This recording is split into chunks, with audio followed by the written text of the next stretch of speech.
Hey everybody, welcome to my weekly Periscope on with Seopa on thought leadership and seize your passion. I'm here every day, every Thursday at 11:45 a.m.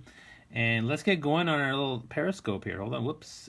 And hello guys. Hey, Bobby Umar here, four-time TEDx speaker and one of Inc. Magazine's top 100 leadership speakers. And welcome to my weekly Periscope where I talk about seizing your passion with Seopa.com. And we have a topic today. The topic's going to be on we're going to talk about thought leadership. What is thought leadership? And then how do we use thought leadership as our means to build, to seize your passion? So first off, I'm from Toronto, Ontario, Canada. Let me know where you're from below. Love the hearts. That's great. If you like what you're hearing, share this on Facebook, share this on Twitter. Let's get people into the conversation. Let's build up these numbers. If you love what you're hearing, share the hearts. It's going to be great. So I'm from Toronto, and let me hear from where are you guys from? Where's the people that are on here? Where you're from? I'm like, hearts are good. You guys from Canada, U.S., outside, and then we had a couple people from from Germany. We have some people from other places. So let's just start with that how's the camera? My new iPhone 6s. Ooh, I'm kind of enjoying that. Okay. Topic today, guys. Thought leadership. And before I even get into what are some of my thoughts, Arizona, right? Welcome, Arizona. I'm from Canada, of course. I'm Canadian. Can't you tell? I'm Canadian. Hey, a boot. Yeah. So today, we're going to talk about thought leadership. So, tell me where you're from, but then also why don't you share with me a bit about what you think thought leadership means. Let me turn off this light because it feels really bright in here. Hold on. Oh, there you go. That's better. Okay. So let's talk about thought leadership. I'm all dressed up today because I had a gig this morning doing some improv workshops and personal branding stuff. So what is your definition of thought leadership? What does that mean to you? I mean, we hear thought leadership all the time. So what does it mean to you? And if you have some sort of idea, put it below, and then I'll share with you my 3 points on thought leadership. And then I'm going to share with you 5 things you need to do in order to use thought leadership to seize your passion. So if you don't have any definitions here, let's get into it. So, I mean, thought leaders, they talk about this all the time. And, in my space as a leadership speaker and a trainer and a coach, thought leadership is a big part of the knowledge economy. It's here to stay, so we want to make sure we leverage it because I think everybody can be a thought leader. I mean, you can be a thought leader in whatever your passion is, whether it's, shoemaking or working with kids or leadership speaking or whatever it is you want to do in your life. So it's about knowing what that thought leadership is and how to build it up. So I define thought leadership in 3 ways, okay? When you think of the people out there, first off, if you can write below, who are some people you think of as thought leaders? Like I think Gary Vaynerchuk is a thought leader. I think that I think a lot of political leaders are thought leaders. I think that a lot of scientists are thought leaders. Neil deGrasse Tyson, I think, is a thought leader in his field. I like who else do I like? I like Arianna Huffington. I think she's a good thought leader. I always like Bill Gates. Steve Jobs was amazing. Even Mark Zuckerberg is a thought leader in his field. So Oprah's a thought leader. Warren Buffett's a thought leader. Even Jay-Z's a thought leader because you can be a thought leader in the performing arts because Jay-Z creates amazing content and people love it. So who are some thought leaders for you? But how do I define it?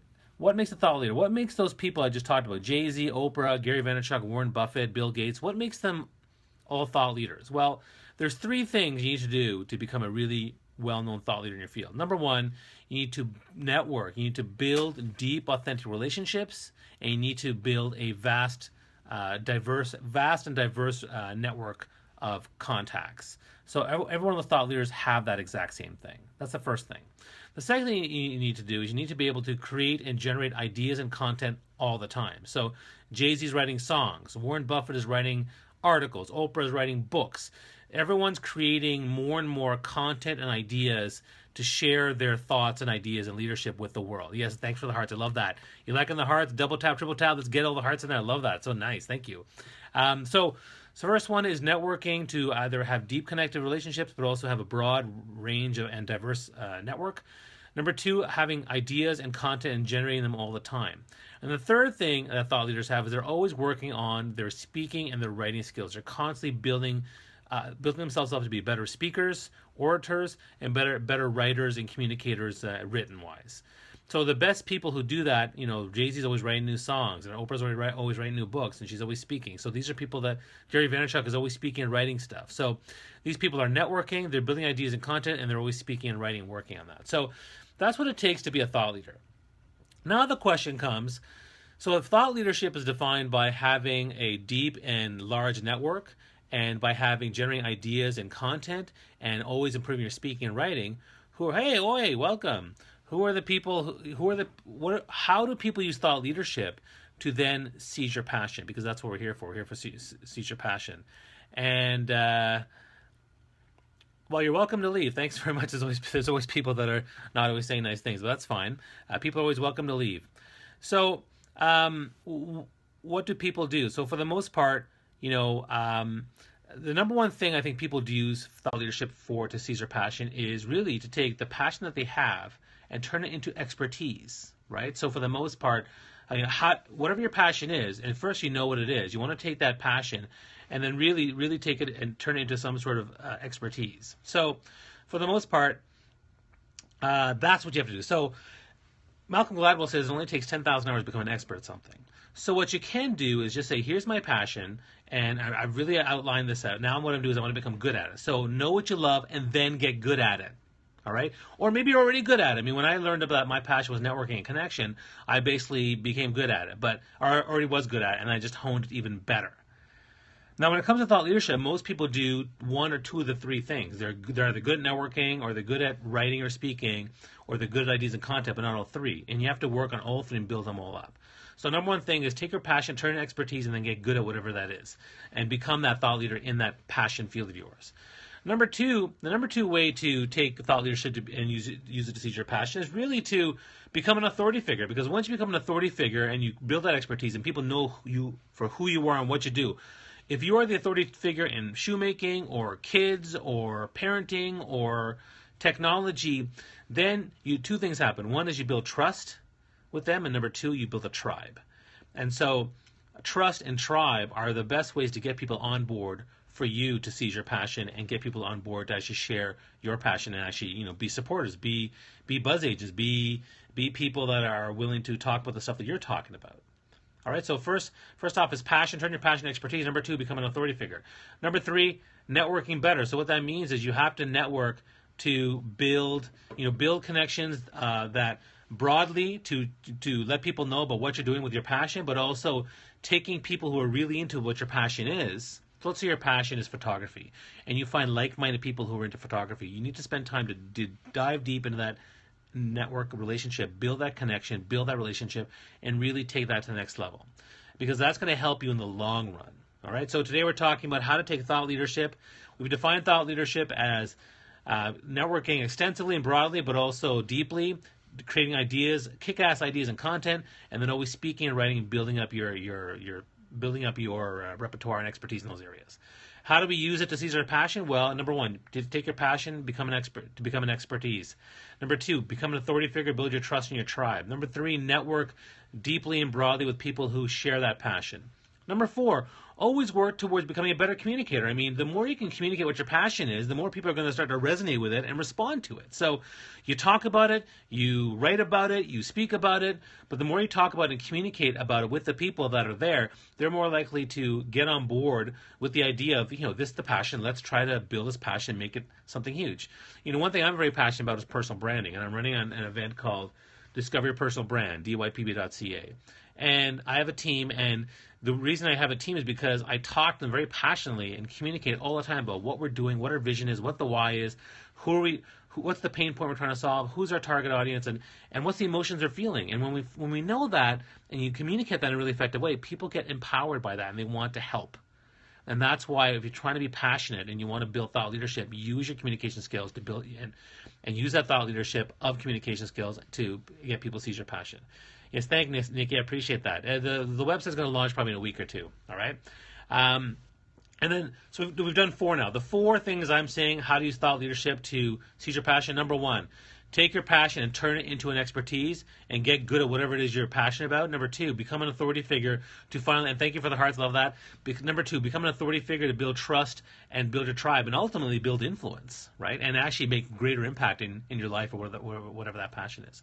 Number three, you want to network really, really well to get more people on board and to build deep relationships with those who really support that passion, who can become your brand agents. Number 4, be a better communicator. So always work on your communication skills to be a better thought leader, to communicate orally and written about what you're passionate about, who you care about. Wow, the hearts are coming in. This is fantastic. Wow, my heart's going flutter here. So who... Do I give love advice? I do, actually. It's funny you say that. I actually came up with a love branding survey. Check it out. Bobby Umar Love Branding. I'm out there. I do, because most stuff I talk about from connection and authenticity, it fits with love as well. So maybe I'll do another scope on that. And the fourth one is become a better communicator. So what is the fifth thing? And again, before I get into that, can someone share with me, what are your thoughts? Like, how do you use thought leadership to seize your passion? Tell me where you're from. Tell me what your thought leadership means to you. Tell me how you use thought leadership to seize your passion. I'm really curious about that because I do want to share. I do want to hear your thoughts too. And again, SEOPA, we want to hear your thoughts. You can share videos and blog posts. Go to seopa.com/stream and check out the videos that we have of our previous Periscopes. We invite you to tweet us. Use the hashtag Seize Your Passion. You can ask me any question about anything for these weekly Periscopes using the hashtag Q4BobbyU, and I'll answer any question that you have. So the fifth thing to use, I should just review the 4 again. Okay, living the way you believe is important. Absolutely, because it has to align with your values and who you are. And you're more likely and passionate to live the way you are than as somebody that you're not, right? Totally agree with that. So, number 1 way to use thought leadership. Take your passion and turn it into an expertise and get good at it. Number 2, use your authority figure to build trust in a tribe. Number 3, network deeply and network extensively. Number 4, become a better communicator. Number 5, thought leadership. How you use thought leadership to seize your passion? You use thought leadership and the knowledge economy and the idea of thought leadership, which I described, to force yourself to create, innovate, and evolve as a person. That's what number 5 is. So number 5, you use thought leadership as, if you understand the definition, you will use thought leadership as a tool to force you or encourage you or urge you or motivate you to create, innovate, and evolve. That's what thought leaders do. They're always doing it. That is the ultimate. It is. So you want to continually create, innovate, and evolve. And that, to me, is the most important thing that you got to be able to do. It is tough. It is tough. I mean, it's hard to find motivation. But what you'll find is that if you have the right network and you're talking about it a lot and you identify that as a passion of yours with your values, you're more likely to talk about it and create, innovate, and evolve. I think a lot of people have a hard time listening to themselves, but also the feedback from other people. So if you have a passion and 90% of your network says that's not really a good idea or it's not working, do you listen? Now, we're not saying you shut it down, but you have to evolve it and adjust in some way that makes sense for you, right? And if you can't do that, then it's going to be a lot difficult for you to evolve that passion. I love watching your Periscope because I'm constantly nodding my head yes as you speak. Oh, that's really sweet. Wow, that's really, really kind words. Well, we'll be here every week at 11:45.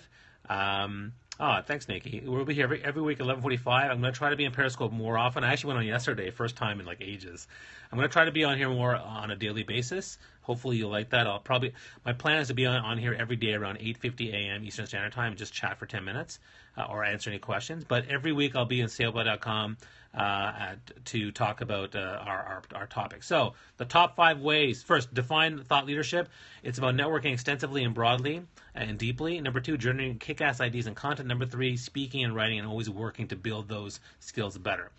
The 5 ways to use thought leadership to seize your passion. Number 1, take your passion, turn it into an expertise, and then get good. If you're not good at it already, get good at it. Number 2, become an authority figure. That authority figure builds trust, it builds a tribe, it creates influence and impact. Number 3, network effectively, targeted, extensively, deeply. Really build those people that care about your passion. And finally, number 4, become a better communicator. And finally, number 5, force yourself to create, innovate, and evolve. Hope you enjoyed that, guys. I'll see you guys next week. Have a fantastic Easter long weekend. I'm going to Montreal. I wish you guys all the best. Take care.